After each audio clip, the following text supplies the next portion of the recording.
Oh, goddamn, now it's night again. What the hell? The fucking time of day is so inconsistent. Look. Why'd I do this? Why'd I do this to myself? MJ, you don't answer that. Shut up! Oh, man. I haven't told myself that this time. That hurts. That hurts. Why did I do that? Here's why, MJ. God fucking damn it! I know, leave me alone! Oh yeah, another silver exclusive, Fanpy! I will say, it is actually a pretty decent ground type in this game. Especially its evolution. It really is. So, yeah. Oh, without a doubt. I debated having Fanpy in my team instead of Quagsire, but because of how late you get this thing, and, well, I do like the versatility of Quagsire, even if it's kind of weak. The fact you can learn Ice Punch, and can have an extra use of Water move, and can learn Earthquake more easily than the Fanpy line can. I know you can get it pretty early in Crystal, but I have to check the encounter areas for it for the other games. Because I'm pretty sure that a Skarmory is replaced by Gligar when going from silver to gold. I'm trying to remember who Fanpy replaces. Oh, damn it. There's no pretty much of the exclusives they had a Pokemon basically take their place. Mm-hmm. But I can't remember on the top of my head. I know there's another Gen 2 Pokemon. Then again, I really... You know what? I can always just look up the version exclusives. I don't feel like we've done that for fucking this gen yet. Huh. I think you're right about that. You know what? Let me go ahead and check that now. Oh, the Teddy Ursa line is what replaces the Fanpy line in the gold. Okay. That was it. Now, like the page I have has the actual gold and silver version exclusives, not the crystal ones, because crystal kind of similar to yellow, they kind of blend a little bit from both, and it has some own unique exclusives all on its own. Okay. So, exclusive to gold is the Mega line, the Growlithe line, the Spinarak line, the Gligar line, the Teddy Ursa line, and Antine. Whereas exclusive to silver is the Vulpix line, the Meowth line, the Lady line, Delibird, Skarmory, and the Fanpy line. Yep. Also, cool to note that the Vulpix and Meowth exclusivity were also exclusive in the first gen games between Blue and Red as well as Mankey and Growlithe. Yeah. Those lines continue to be exclusive in a different generation, which is interesting. Gotta say, I know the Growlithe and Mankey line were exclusive in Red, while Vulpix and Meowth were exclusive in Blue. So, you know, if you're playing Blue, you're probably better off going to Gold. If you're playing, and vice versa, if you're playing Red, you're probably better off going to Silver. God damn it, Mom! Stop fighting shit with my buddy! How many times do I have to go over this? Do I have to go over there and beat a bitch? Jesus, that's your mom, dude! It's my fucking money.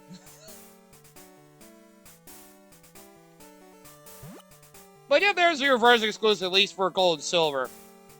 I know the Mareep line There's no version exclusive for Crystal. I did look at that. Yeah, there's no Mareep line. At least that I remember. Which is pretty fucked up, honestly. Alright. So, the unobtainable Pokemon in Gold and Silver are the Kanto starters, the Omnite and Kabuto lines. Yeah, you can't get the Gen 1 the legendary birds. Yep.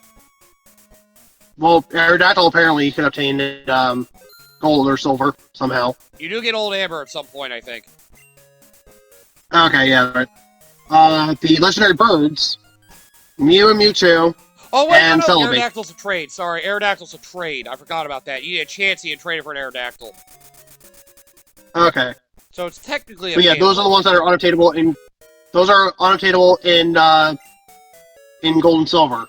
Yes. In Crystal, let me check that one. A lot of similar ones from Gen 1. The starters, the birds, the fossils. I'm double checking that one. So, the starters, the Vulpix line, the Mankey line, the Night line, the Kabuto line, the Legendary Birds, Mew, the Mareep line, Yep. Girafarig, and the Remoraid line. Yeah, see? They added the Remoraid line, the Mareep line, and Girafarig being unattainable in friggin' Crystal for some reason. And the Vulpix line and the Mankey line. Right, they took one line, they took... Oh! Okay, yeah, they took both those lines from, one from each of Gold and Silver. Okay, yep. Yes. No Remoraid, but that's like the best water Pokemon! Oh, God. It is always a good laugh when you get to see Remoraid's evolution, though. Yeah. It makes you feel sorry for it. Why did I buy so many Pokeballs? Yeah.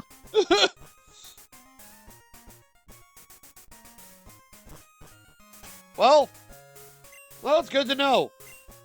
Which, well, thankfully the legendaries aren't exclusive in this game. That's not till Gen 3. Yay! Fucking Gen 3. Yep, after Gen 2, legendaries start being version exclusive because fuck you! I love the way this game did it. You can get them both. No. Yes and no. Well, base third generation onward base games, yes. Yes. But the third versions of Yeah, Gen in the 3 and base, 4 are exception, yeah. Yes. I forgot. The base, basically, let's put it this way. For the base games, the tougher legendary on the base games, so like for Generation 3, Ruby Sapphire, Diamond Pearl for Generation 4, Black and White 1 for Generation 5, Yep. X and Y for Generation 6, Sun and Moon for Generation 7, and Ultra Sun, Ultra Moon. and applies. Sword and Shield for Generation 8. Yeah, basically, Legendary it's on the cover. Yeah, it's exclusive to that version of the game. And it does carry over to Gen 9 as well. Yeah, technically. At least with Gen 7, you technically can get 2 of the Legendary, which to me doesn't make any fucking sense. You get the one you catch through the event, and then you have the Pokemon that technically evolves into it? Which is so weird. Yeah. It would be cool if it was the opposite version Legendary. No, they want you to go out of your way to train one of them to get the other from somebody else. Like, fuck you!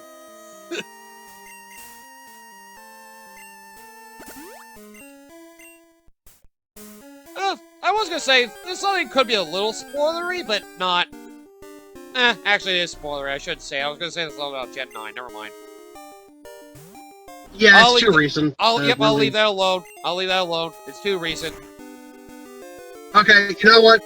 Since battling random NPCs / wild Pokemon, here. Spoiler warning tag. Okay, go, RJ. Okay. Alright, fair enough.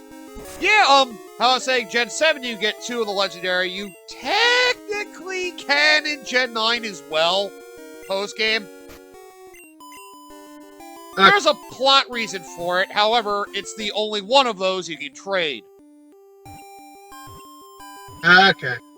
Yeah, once you get to the end of the game, you'll see what I mean. But, yeah, you technically can have one you can have traded in Gen 9. Okay. Not that big a spoiler, but could be for people that are like, wait, you get more than one? But I've been writing one! Well, it'll make sense if you get to the end. Okay. It'll make a lot of sense. Besides, there are plenty of things I can still spoil about Gen 9. I mean, I guess we still have that spoiler thing up and running, so... Yeah. Like how Arvid's the real villain. Oh, God. Yeah. You know, that would be disappointing. Yeah, it would. Which, now I think about it, I technically haven't done everything in that game yet. Well, then again, the post-game for Gen 9, I will say, is... Well, I guess you could say from Gen 6 onward, the post-game for most of them have been pretty weak. With Gen 7 being a decent outlier. But Gen 6 post-game, you had, like, a Moltres and maybe one other legendary. That was it. Gen 7, you had, like, a post-plot thing to do. Where, with Rare Sun and Moon, you had frickin' a bunch of Ultra Beasts to catch.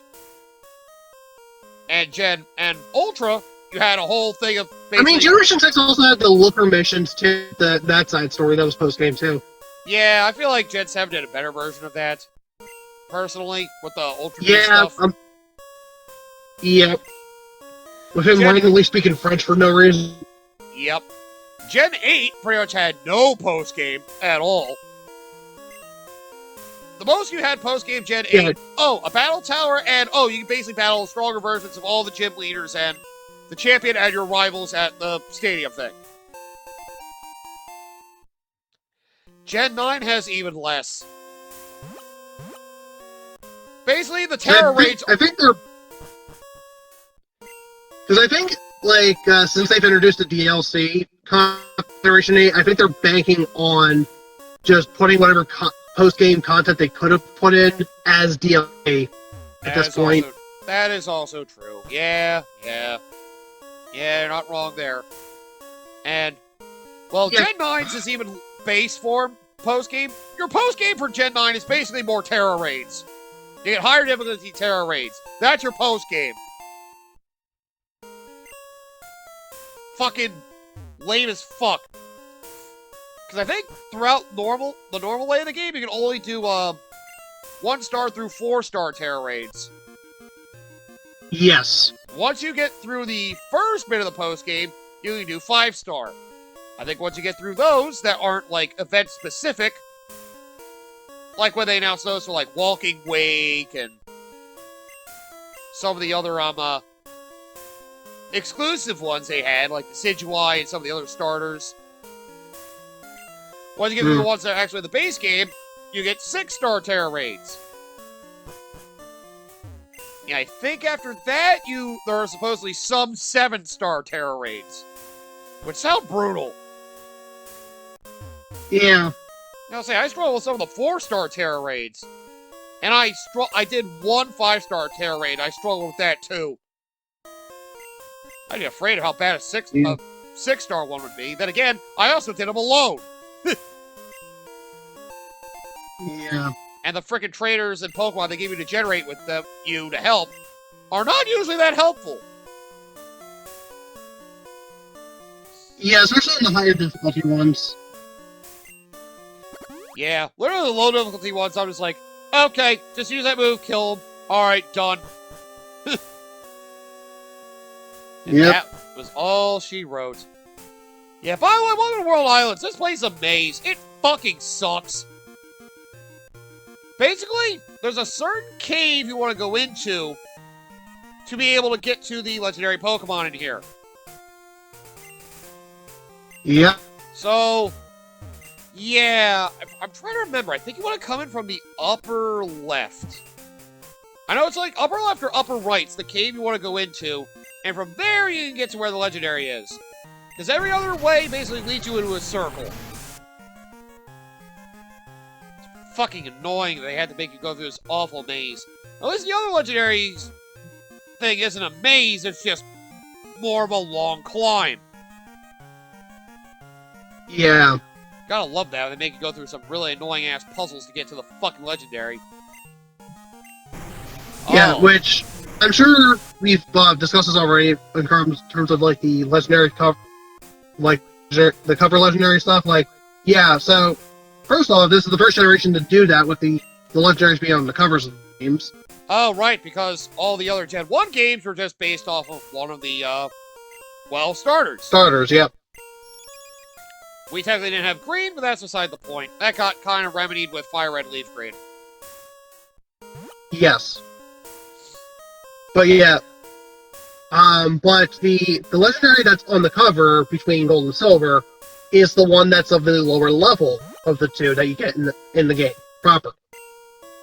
Yep. Basically, So whichever one the cover of the game if you're playing silver, you're going to get Lugia level 40 and your Ho-Oh 70, and for gold, it's the other way around. Yep. Where Crystal, I believe they have it. Well, with Crystal, Suicune's on the cover. And like Koshi's mentioned, Heart Gold, Soul Silver happen to carry that over, where Suicune you just run into and have a normal encounter with. Where in Gold and Silver, it's a roaming legendary. Yep. They have it so Lugia's the level 40 legendary in Crystal, and Ho-Oh's the level 70. However, Gingo, Ho-Oh is fun.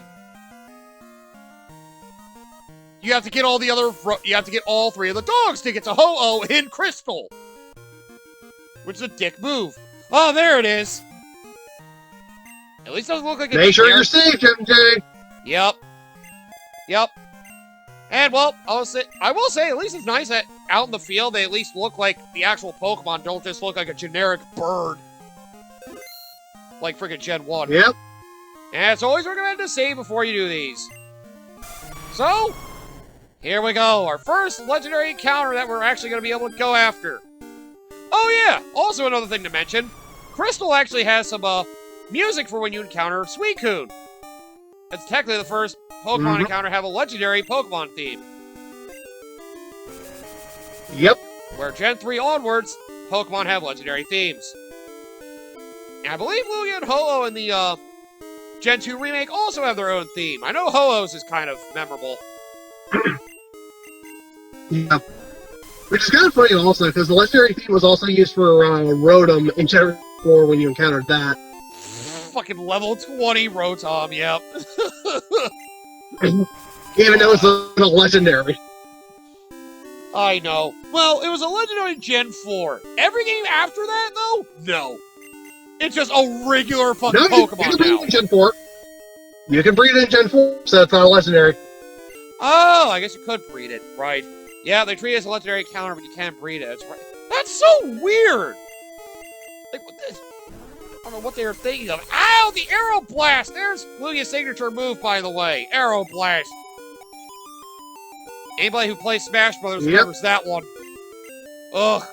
Basically, super strong flying type move. So yeah, fun stuff. I'm lowering your accuracy! How the fuck you keep hitting with this thing? Fuck. And yep, as we expected, the legendary Pokemon are strong. And this one's a level 40, so... yeah, you can't get to here till at least after the 7th gym. So... and honestly, you're probably better off waiting till after the 8th gym, because... well... oh wait, no, you can't soft lock yourself. Right. I was saying, I thought you could soft lock yourself. You can't. Because there's a way to get out that you don't have to climb a waterfall. That would have fucked if you could get soft lock yourself in here. I forgot waterfall. Yeah, that's why I was like MJ, because you tried to use sand attack on a fucking flying type. I mean... I just wanted to lower accuracy. I wanted to lower its accuracy, alright, man? Alright? I wasn't thinking! Oh yeah, Lugia has Recover. That's also cool. In fact, I think both the birds have Recover. Fucking dicks. Yep. Just like fucking Mewtwo. And also a Safeguard to make things even more annoying. Gotta love that. It can heal itself and prevent status conditions. Fucking wonderful. Yeah, which actually, I think also when you actually properly fight the dogs, if you use mean looking, I think they each also have Recover too. Yeah, they might. I know all of them have Roar. I know that. Yep. That's fucking fun. At least it's not Gen 3 where they can glitch out by roaring at you. Because that's always fucking wonderful. Oh, God. I fucking hate Roar. That's always one of my least favorite moves. I do laugh at Roar being used in Gen 1, though, in trainer battles. I love that. I used Roar. It was ineffective. You're in a trainer battle, dude. Roar doesn't work like that yet. Yep. Because it always uses for wild encounters. Whenever Gen 2 onward, if you're in a wild encounter, it ends the encounter. If you're in a trainer battle, it swaps out the Pokemon that you're using to fight. Alright, bro, you can stop recovering now. You can stop! Oh, God. Gotta fucking love this shit. These legendary encounters are just as grueling as you remember. Their encounter rate is low. I mean, their catch rate is low, excuse me. And, well, since their catch formula is refined, it's honestly harder in Gen 2. They fix it so there's a lot of percentages involved. It's not just like a set level of it being caught. Where you just spam Ultra Balls and eventually catch it. Nope. You gotta actually work for it in this game. You gotta work for it. Yep. Like, I think I remember doing the math. I can basically do it say it this way. If you do everything perfectly, like have Pokemon down to 1 HP of health left, and you basically have it put to sleep or frozen, the highest catch rate you have of these Pokemon is basically like 4%. It's fucked. And that's with an Ultra Ball, mind you. That's with an Ultra Ball. Actually, no, that's with a Pokeball. Yeah, basically the highest value is like 12 out of 55, not counting ball multipliers. So, yeah. That's basically 4 or 5%. And throwing an Ultra Ball, the highest catch rate you have for any of these Pokemon is 10%. So yeah, you still gotta spam your fucking balls to victory. Or be one of the lucky fuckers who manages to catch it with a Pokeball and just throwing one for the fuck of it.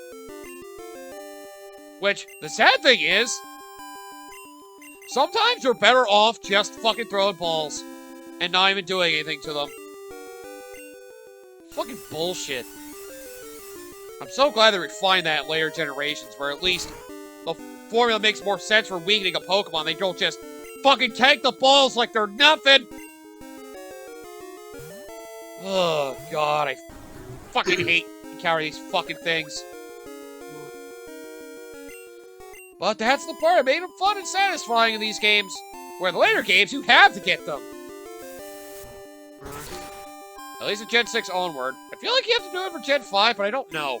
I feel like you don't have to for Gen 5. Then again, I've always caught the legendary Pokemon from, like, Gen 3 onward, so I never thought about it. Maybe that's something to experiment with. Kill the Pokemon and piss off what's his face. Prove to me your friendship with the Pokemon. Did you just kill that fucking Pokemon? The fuck, dude? At least the good thing is, friggin' Lugia has, like, no attack moves at level 40. It's got Aero Blast, and it's got... I wanted to say it had Surf. I feel like it still has Surf, but I haven't seen that yet. Go, Ultra Ball, let's go again! Oh. Yeah, I can't put this specifically for Barbie Clutchers. Yeah, I know they gotta have them somewhere. I'm sure they do if you look at the Roman Legendary site. I'm sure they'd have data on it, or something like that. Like, if I had to guess, in terms of like what their move pool could be, I mean, I say all of them would know War. And they would probably know Flamethrower. Raikou would probably be Thunderbolt, and Season would be Ice Beam. Uh-oh. I fucked up. Uh-oh. Oh, fuck. Alright, I think I'm gonna have to end this episode. Burn to the ground! Burn to the ground! Burn to the ground! Burn to the ground!